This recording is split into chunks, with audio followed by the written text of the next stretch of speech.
স্নিগ্ধ হেমন্তের সকালে পরে বাবার সঙ্গে গল্প করতে করতে পরে ঘাটে এসে সাগরের একাডেমি তখন হয়তো ঘুমাচ্ছি মিষ্টি বাতাসের মধ্যে। রবীন্দ্রগীতি হিন্দি বাংলা অনেক সং শুনলাম, প্রকৃতির সঙ্গে হিলিং করলাম। উজ্জ্বল মধ্যাহ্ন দিন নাও, এখন উজ্জ্বল মধ্যাহ্ন দিন। দূর আকাশের উপর দিয়ে অনেক উপর দিয়ে চিল পাখি উড়ে যাচ্ছে।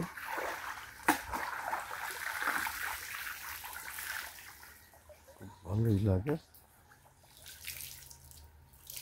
অপূর্ব সুন্দর।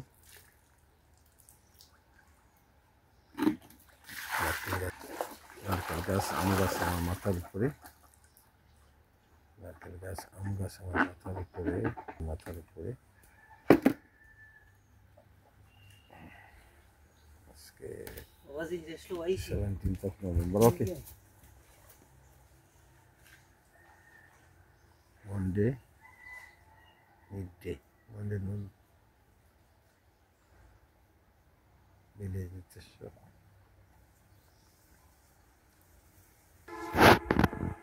পুকুর ঘাটের পাশে কবি নিঃশ্বাসের সহিত মহাবিশ্বের ধ্যানে মগ্ন হওয়ার মজাই আলাদা।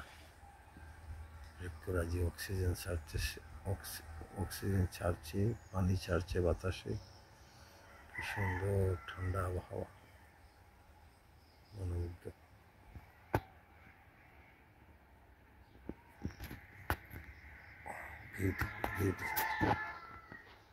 Long live rural Bangladesh. আমি আবার ফিরে আসবো এই বাংলার মাটিতে।